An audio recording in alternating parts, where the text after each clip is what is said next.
자, 마지막 시간입니다. 주의토의 통행권이죠. 중요 판례 가지고 1번. 주의토의 통행권 인정되려면 공로로 출입하는 것이 불가능해야 된다. 따라서 좀 더 편리하다. 좀 더 지름길이다. 이런 이유만으로는 주의토의 통행권이 인정되지는 않고요. 그 다음 2번 판례는 도로법 범위죠. 도로법 범위에 대해서는 민법에 규정이 없죠. 두 가지를 기억해 두신. 첫째, 이 판례는 현재의 토지 용도를 기준으로 한다. 따라서 미래 용도는 뭐 하지 않죠? 고려하지 않는다. 그 다음에 실질적으로 따진다. 따라서 건축법에 도로법 규정은 적용되지 않는다. 두 가지 꼭 기억해 두셔야 되고. 그 다음에 3번 판례.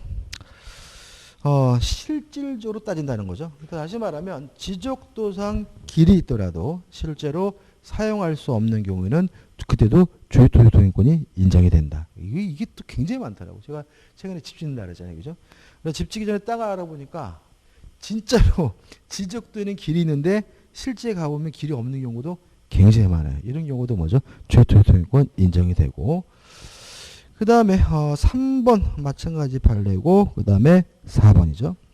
토지 분할이나 일부 양도로 인한 무상주의 토지 통행권은 직접 당사자 사이에만 인정된다. 따라서 매수인과 같은 특정 승계인에게는 적용되지 않는다는 거 기억해 두셔야 되고요. 그 다음에 이제 5번 판례가 2017년도 판례잖아요. 최근 판례예요. 이런 겁니다. 이거 출제될 수 있습니다. 예를 들어 가지고 여기는 이제 갑이 거주하고 있고 을이 거주하고 있는데 요 땅이 맹지여 가지고 을이 갑의 땅을 통행할 수 있는 주의토지 통행권이 있어요. 그래서 갑이 이제 못 다니게 막지는 못하는데 이 거지 같은 놈이 너무 밤늦게 다녀. 막 새벽 1시에 막 2시에 막 이렇게 다니고, 그리고 막 다니면서 막 소리 지르고 막 고성봉가하고 막 난리해. 이럴 때 횟수, 다니는 수를 제한할 수 있느냐, 아니면 시간을 제한할 수 있느냐, 이 문제에 대해서 가능하다는 판례입니다.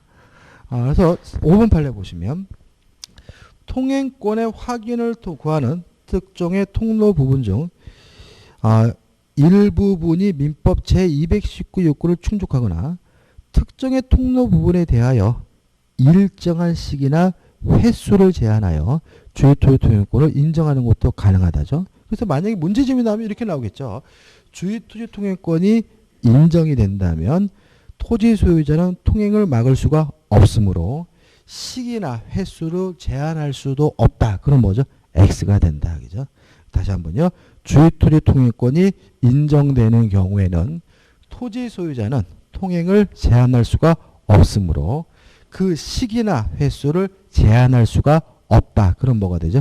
X가 된다는 거 좀 주의하시기 바랍니다. 대표 문제입니다. 주의토지 통행권에 관한 설명을 옳지 않은 것은 1번 토지 분할 및 일부 양도의 경우 무상주의토지 통행권에 관한 민법 규정은 포위된 토지 또는 피통행지의 특정 승계인에게 적용되지 않는다. 5. 왜냐하면 직접 당사자 간에만 적용돼야 된다는 것이 우리 판례 입장이니까. 2번 주의토지 통행권에 인정할 필요성이 없어지면 당연히 소멸한다. 5. 따라서 추후에라도 공로가 개설이 되면 기존의 주의토지 통행권은 소멸하게 되고요. 3번 기존의 통로가 있더라도 당해 토지 이용에 부적합하여 실제로 통로로서 충분하게 일어나지 못하고 있는 경우에도 주의토지 통행권이 인정된다. 다시 말하면 공로로 출입하는 것이 가능한지 불가능한지 여부는 형식적으로 따지지 않고 실질적으로 따지니까요.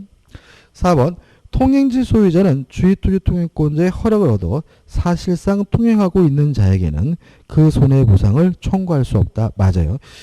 이게 두 가지 의미가 있는데 우리 판례는 일종의 금반원의 원칙을 들어요. 그러니까 그동안 보상 없이 통행하고 있는 사람에 대해서 갑자기 보상을 청구하는 것은 안 된다. 이런 취지가 되고, 따라서 통행권자로부터 허락을 얻어 통행하고 있는 사람에게도 보상을 청구할 수가 없고요.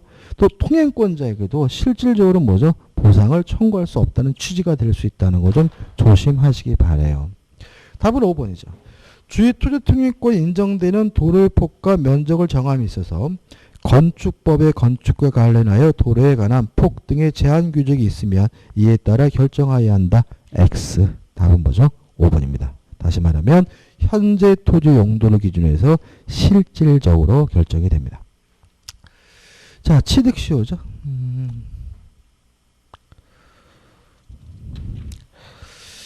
사례 10인데 뒤에 보면 이제 판례가 굉장히 많이 나오잖아요. 그죠? 판례까지 한번 몽창 정리를 해보죠. 근데 실제로 판례가 굉장히 많은 것 같지만 판례 자체는 결국은 같은 취지입니다. 자, 사례 10 보시면 을은 갑소의 토지를 20년간 소유 의사로 병원 공연하게 점유하여 취득시효 기간이 만료하였으나 아직 취득시효 완성 원인으로 소유권 이전 등 등기를 하지 않았다. 그 병이 을로부터 위 토지를 매수해 점유하고 있다까지 끊어보죠.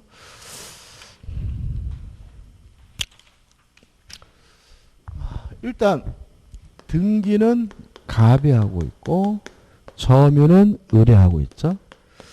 자, 이런 상태에서 20년이 되면 을이 소유권을 갖게 되는 것이 아니라 이전 등기를 청구할 수 있는 채권적 청구권을 갖게 되고요. 따라 을은 완성될 당시 소유자에게만 등기를 청구할 수 있죠. 그래서 만약에 예를 들어서 갑에서 A로 소유권이 양도된 상태에서 20년이 되면 이제는 완성될 당시 소유자가 A니까 A에게 이전 등기해달라 청구할 수가 있고요.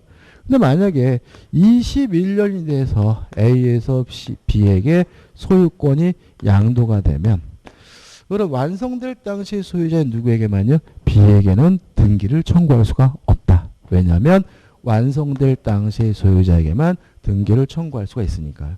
그럼 그때 을은 어떻게 하느냐? 을은 완성될 당시 소유자인 A에게 손해배상을 청구하게 되는데 조심할 것은 채무 불이행의 원인으로 손해배상을 청구하는 것이 아니라 불법 행위를 원인으로 손해배상을 청구하게 되고요. 그 다음에 요 21년을 새로운 기산점 삼아 또다시 20년이 되면 요 을에게는 새로운 이전 등기를 청구할 수 있는 채권이 생기고 요 채권도 완성될 당시 소유자에게 청구할 수 있으니까 B에게 이제는 이전 등기해달라고 뭐 할 수 있죠? 청구할 수가 있다. 그죠? 그 다음에 이제 을이 20년이 지난 후에 자신의 권리를 병에게 양도를 했어요. 그죠? 자, 그럼 여기서 좀 생각해 볼 것은 뭐냐면 을은 20년이 지났다는 이유로 이전 등기해달라고 요구할 수 있는 뭐만요? 채권만 있는 상태죠. 따라서 병도 채권만 취득하는 것. 따라서 병이 직접 A에게 취득시효가 완성됐다는 이유로 이전 등기해달라 청구할 수는 없고 완성될 당시 소유자를 대회에서 이전 등기시킨 후 이전 등기 받아야 비로소 소유권을 갖게 된다는 거 기억해 두시기 바랍니다. 사례는 좀 볼게요. 1번 병은 갑에게 취득시효 완성 원인으로 자기 앞으로 A 토지에 대한 소유권 이전 등기를 청구할 수 있는가? 병은 직접 갑에게 뭐 할 수 없어요? 청구할 수가 없죠. 어떻게 됩니까? 을을 대의해서 이전 등기해달라고 청구할 수 있을 뿐이고요. 2번 만약 갑이 그 토지를 을이 점유한 날로부터 20년이 지난 시점에 정에게 양도하여 이전 등기를 해 주었다면 그러면 갑이 누구한테 팔아먹은 거죠? 갑이 정에게 팔아먹은 거죠. 완성된 후에. 소유권 이전 등기를 청구할 수 있는가? 1번이죠. 없다. 그죠? 왜냐하면 완성될 당시 소유자에게 청구할 수가 있으니까. 2번 20년이 되기 전에 정에게 양도한 경우는 어떠한가? 있다. 왜냐하면 완성될 당시 소유자에게 이전 등기해달라고 뭐 할 수 있어요? 청구할 수가 있으니까요. 그래서 중요 판례도 결국은 1번 판례도 결국 뭐죠? 완성될 당시 소유자에게 등기를 청구하는 거다. 따라서 예를 들어 21년 됐을 때 갑에서 정으로 소유권이 넘어간 후에 다시 갑에게 소유권이 넘어오면 갑에게 이전 등기해달라고 뭐 할 수 있어요? 청구할 수가 있고요. 그 다음에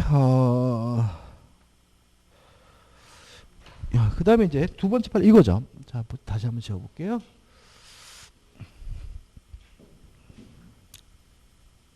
괜히 솔직히 적을 필요도 없는데 20년이 지나서 갑이 21년 됐을 때 갑이 정과 만나가지고 매매 계약을 하고 이전 등기를 해주면 요 정은 선악불문하고 소유권을 갖는다.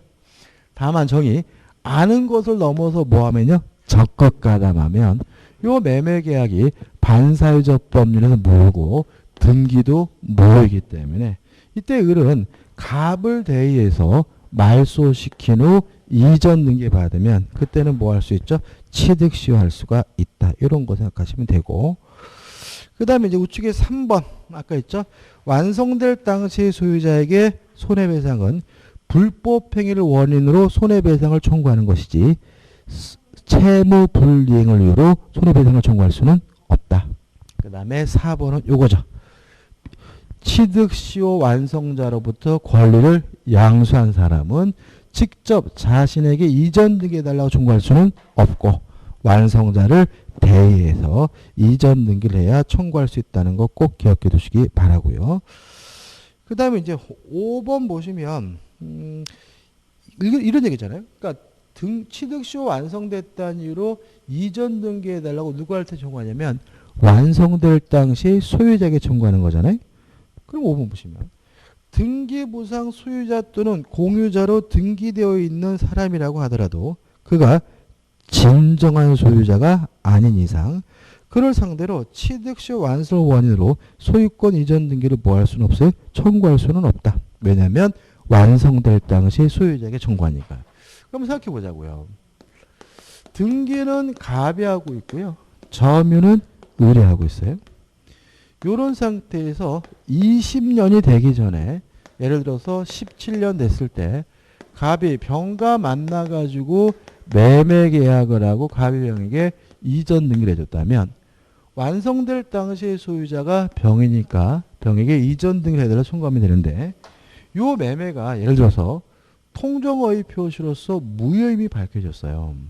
그러면 매매가 무효면 등기도 무효니까 병은 더 이상 완성될 당시 소유자가 아니니까 을은 병에게 이전 등기해달라고 청구할 수는 없다. 그럼 어떻게 해야 돼?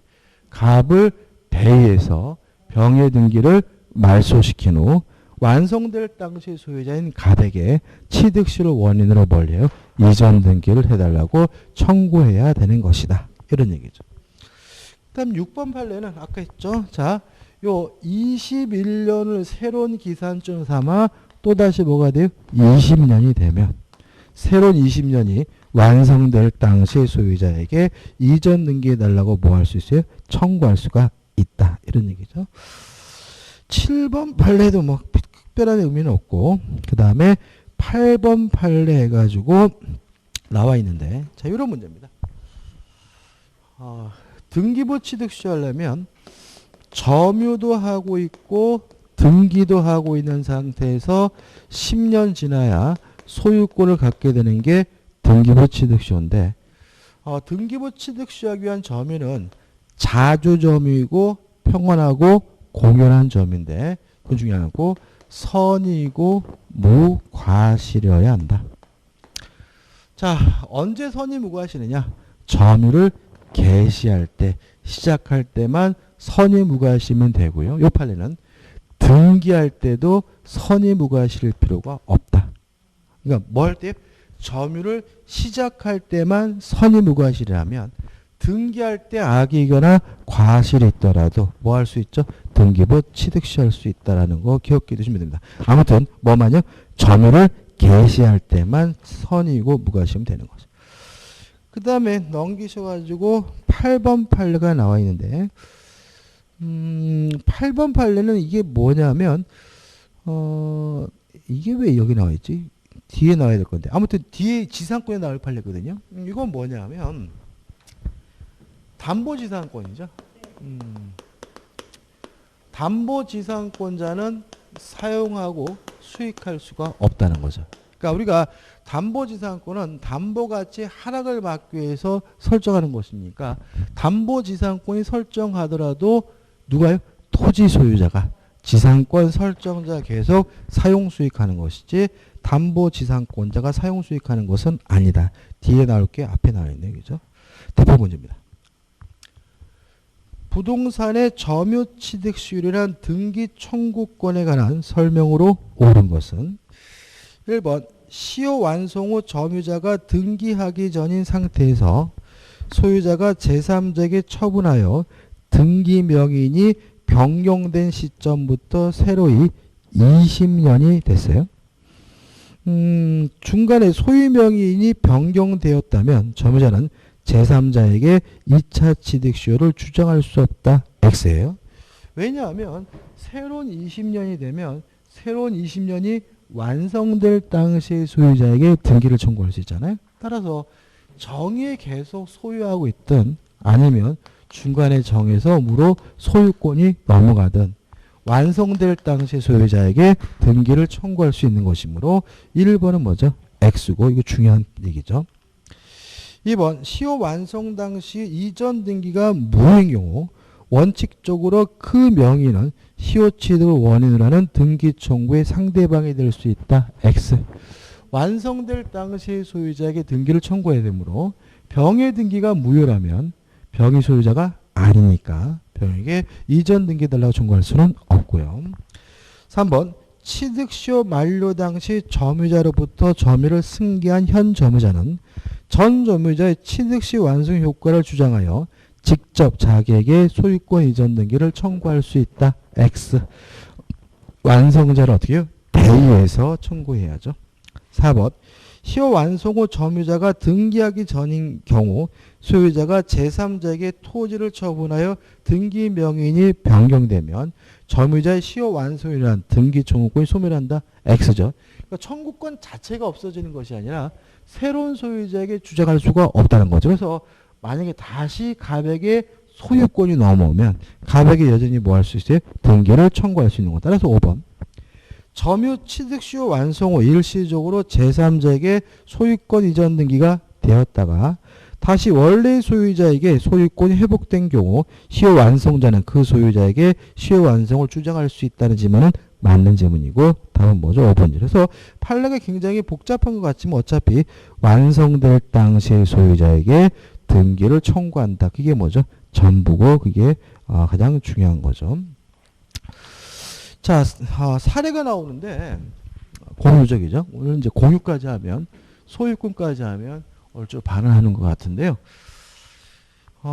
우리가 판례가 변경된 게 있어요, 그죠? 변경이죠.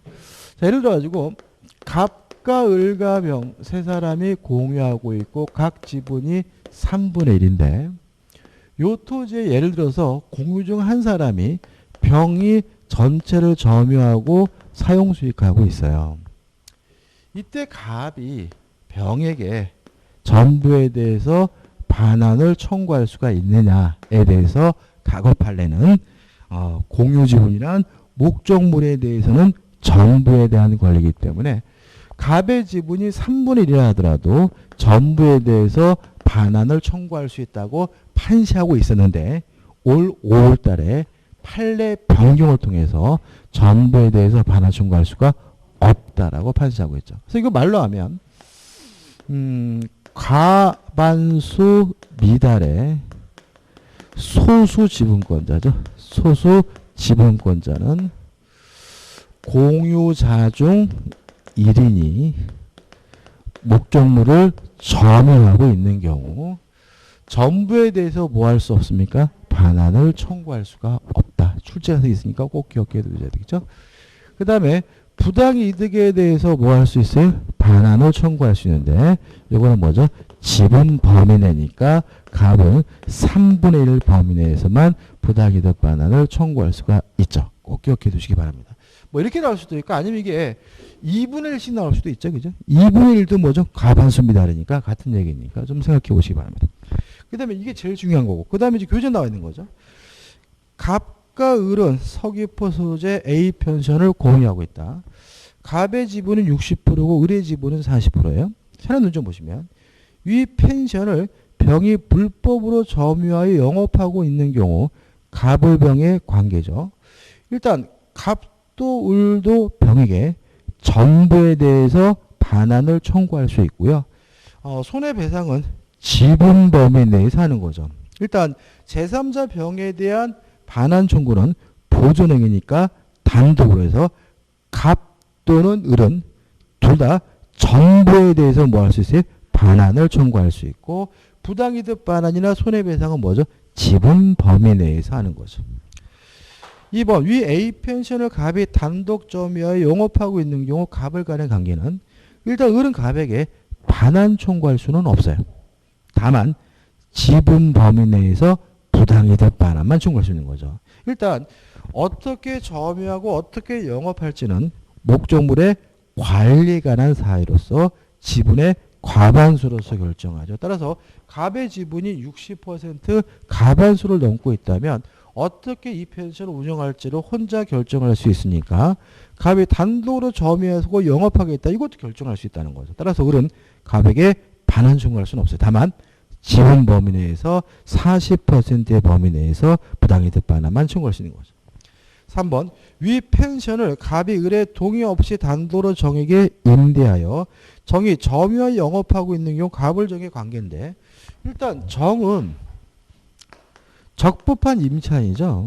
왜냐하면 제3자에게 임대하는 것도 관리행위로서 지분의 과반수로서 하는데 갑의 지분이 몇 프로죠? 60%니까요. 따라서 을은 정에게 반환 청구할 수가 없어요.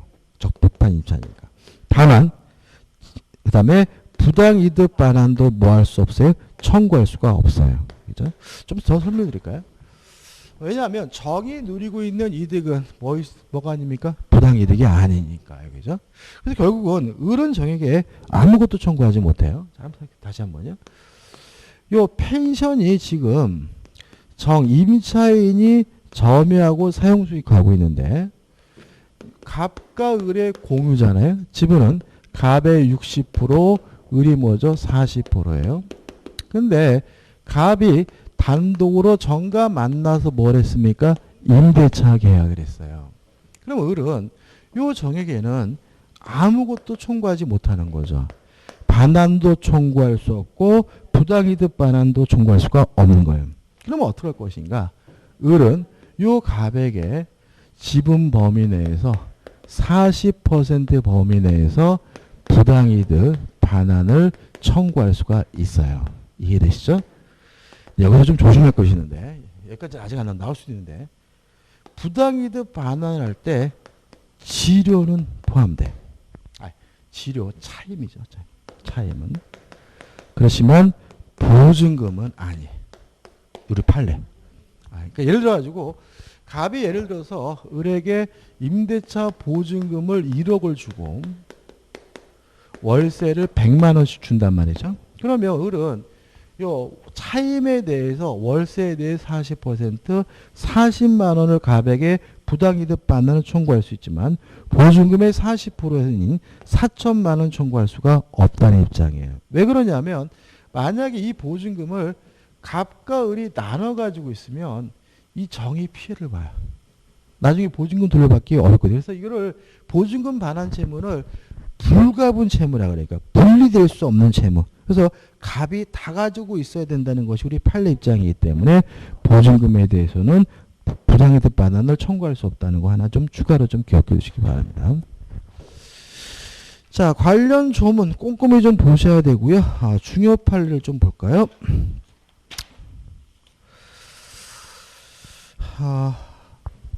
공유물을 처분하려면 전원의 동의가 필요합니다. 근데 공유자 1인이 한 매매 계약은 유효해요. 왜냐하면 타인 소유 물의 매매가 유효한 것처럼.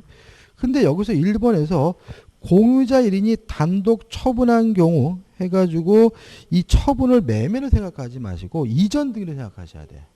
물권행위니까. 그럼 결국은 공유자 1인이 전부에 대해서 이전 등기를 해주면 전부가 무효냐에 대해서 그 지분을 초과하는 범위 내에서는 뭐다? 그 자신의 지분 범위 내에선 처분, 이전 등기가 무효가 아니라 뭐죠? 유효함을 좀 주의하셔야 되고요. 그 다음에 2번 큰 힘이 없습니다. 제가 이걸 넣을 때는 왠지 막 피리꽃을 넣는데 아닌 것 같고, 그 다음에 3번과 4번은 지금 요 사례에서 설명드린 내용이니까 좀 보시면 될 것 같고요. 그 다음에 5번도 5번도 시험이 나는데 한번 볼게요. 5번. 자, 이런 겁니다. 자, 갑과 을이 공유하고 있고요. 각 지분의 2분의 1인데 이 부동산이 병합으로 불법으로 등기가 돼 있어요. 그러면 이 병합의 불법 등기에 대해서 말소를 청구하는 것은 보존행위니까 단독이고, 공유 지분은 목적물에 대해서는 전부해야 되니까 단독으로 전부에 대해서 말소해달라고 뭐 할 수 있어요? 청구할 수가 있는 거예요. 근데 이런 건 어떨까요? 지금 갑과 을이 공유하고 있는데 등기부에는 갑과 병의 공유로 등기가 돼 있어요. 요 병의 등기가 뭐죠? 불법이에요. 이랬을 때 갑이 요 병의 등기에 대해서 말소해달라고 청구할 수 있냐 문제에 대해서 요거는 안 된다는 입장입니다. 왜냐하면 자신의 지분은 어떻게 해요? 등기가 되어 있으니까. 따라서 자신의 지분이 잘못되어 있을 때 자신의 지분권을 가지고 전부에 대해서 뭐죠? 말소를 청구할 수는 있지만, 자신의 지분이 등기가 잘 되어 있다면 다른 공유자의 지분권을 행사할 수가 없으니까 이때는 등기를 말소해달라고 뭐 할 수 없는 거죠? 청구할 수가 없는 거죠. 따라서 5번 자신의 소유 지분을 침해하는 지분 범위를 초과하는 부분에 대하여 공유물에 관한 보존행위로서 무효라고 주장하면서 그 부분 등기의 말소를 구할 수는 없다라는 말은, 이게 요걸 말하는 게 아니라 자기 지분은 어떻게 정확히 등기가 되어 있는데 자기 지분을 초과하는 범위 내에서 잘못됐다는 이유로 말소해달라고 뭐 하지 못해요? 청구하지 못함을 주의하시기 바랍니다. 자, 우측에 대표 문제인데 요거죠. 요건데 요거는 기출 문제인데 기출 문제를 뭐 한 거예요? 변형한 거예요. 변형합니다. 그래서 최근 5월달 판례를 반영해서 뭐 한 거죠? 변형한 거니까 중요한 거겠죠. 그죠? 자, 갑을병이 3분의 1 지분씩 공유하는 토지를 갑이 을병과 협의하지 아니한 채 배타적으로 점유 사용하고 있다. 이 을은 갑에게 토지 인도를 첨부함과 아울러 그동안 갑이 점유 사용함으로 얻은 차임 상당의 부당이득금의 지급을 청구하고자 한다. 이에 관한 설명은 판례 입장에 부합하는 것으로 묶인 것은, 자, 기출문제가 답이 다릅니다. 그죠? 변형한 거. 기억. 을은 단독으로 토지 전부의 인도를 청구할 수가 없다. 오. 그죠? 기억 맞죠? 네 번. 을은 병과 공동으로 토지 인도를 청구하여야 한다. X죠. 그죠? 공동으로 해야 되는 건 아닙니다. 그죠? 디귿번. 갑도 공유자 중에 한 사람으로서 점유할 수 있으므로 을은 갑의 지분에 대하여는 토지 인도를 청구할 수 없다. 이것도 뭐죠? X입니다. 그러니까 청구할 수 있는데 자신의 소유 지분권만으로는 뭐 할 수 없어요? 청구할 수 없는 거죠. 1번. 을은 자기 지분에 상하는 부당이득금만의 지급을 청구할 수 있다. 맞죠? 번. 을은 병과 공동으로 부당이득금의 지급을 청구해야 하는데 X예요. 그죠? 그래서 니은, 디귿, 리을은 애매하거든요. 애매한데 우리는 뭐죠? 기억과 리을만 기억하자고. 그죠? 기억과 리을. 그래서 가반수 지분의 미달한 소수 지분권자는 공유자직 1인이 점유하고 있는 경우에 전부에 대해서 뭐 할 수 없어요? 반환 청구할 수가 없다. 그 다음에 부당이득은 어느 범위세요? 지분 범위 내에서 하게 된다. 꼭 기억해 두시기 바랍니다. 오늘 여기까지 하고 다음 주에 이제 지상권부터 해가지고 나머지 부분을 마무리를 하도록 하겠습니다. 자, 오늘 수고 많으셨습니다. 고맙습니다.